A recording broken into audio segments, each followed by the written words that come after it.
Meningitis हमारी 2 word से मिलके बना हुआ है। मेनिंजिस मतलब होता है हमारी प्रोटेक्टिव लेयर, हमारी जो ब्रेन और स्पाइनल कॉर्ड होता है ना, उसकी जो प्रोटेक्टिव लेयर होती है उसको हम लोग मेनिंजिस बोलते हैं। और आइटिस मतलब होता है इन्फ्लामेशन। तो इसकी डेफिनेशन ऐसी है कि it is an inflammation of protective membrane covering of brain and spinal cord is known as meningitis. अब it is a life threatening और फैटल डिसीज़, ये बहुत ज़्यादा जानलेवा डिसीज़ है। अब मेनिंजाइटिस किसके कारण होता है? सबसे पहले ये बैक्टीरिया के कारण भी हो सकता है, वायरल के कारण भी हो सकता है, फंगल के कारण भी हो सकता है और पैरासिटिक के कारण भी हो सकता है।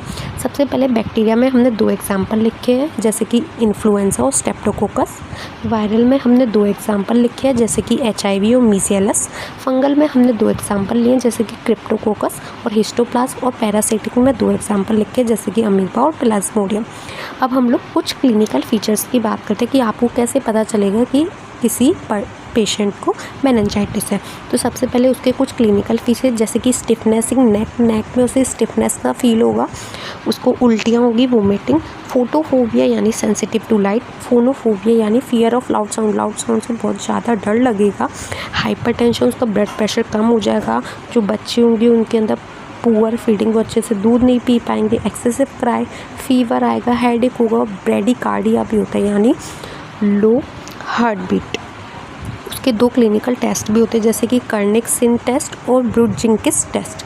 अगर आप लोगों को चाहिए तो मैं इन 2 टेस्टों के बारे में अगर अलग से एक सेपरेट वीडियो बना दूंगी।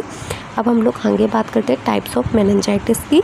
तो 3 टाइप्स के हमारे मेनिंजाइटिस होते हैं, जैसे कि बैक्टीरियल, जिसको लोग पायोजेनिक मेनिंजाइटिस बोलते हैं, एक वायरल मेनिंजाइटिस, एक फंगल मेनिंजाइटिस। ये 3 इंपॉर्टेंट है। वैसे 4 टाइप के मेनिंजाइटिस होते हैं, एक प्रोटोजुआ मेनिंजाइटिस भी होता है, बट वो इतना इंपॉर्टेंट नहीं है। तो हमारे 3 टाइप के मेनिंजाइटिस। बैक्टीरियल जो मेनिंजाइटिस होता है, it is an inflammation due to bacterial infection, यानी बैक्टीरियल जो भी इन्फेक्शन करेगा उसके कारण इन्फ्लामेशन हो जाएगी। दूसरा, ये it is N severe form of meningitis that required immediate care, एक सीवियर फॉर्म ऑफ मेनिंजाइटिस की जिसे तुरंत ही केयर की ज़रूरत पड़ती है। और दूसरी बात, ये किससे फैलता है? कफिंग के, स्निचिंग से, positive agent like haemophilia influenza. Viral meningitis जो होता है वो बहुत ही कॉमन है बैक्टीरियल मेनिंजाइटिस से, बट ये कम लेस सेवियर मतलब कम खतरनाक है। ठीक है, अगर हम बात करें तो कैसे फैलता है, ये कोई भी इन्फेक्शन पर्सन है उसके साथ क्लोज कॉन्टैक्ट या फिर किसी इन्फेक्टिव पर्सन के हमने पर्सनल हाइजीन आइटम को यूज़ कर लिया है तो उससे फैल जाता है। अब बात करते हैं फंगल मेनिंजाइटिस की। ये बहुत ही कम कॉमन है,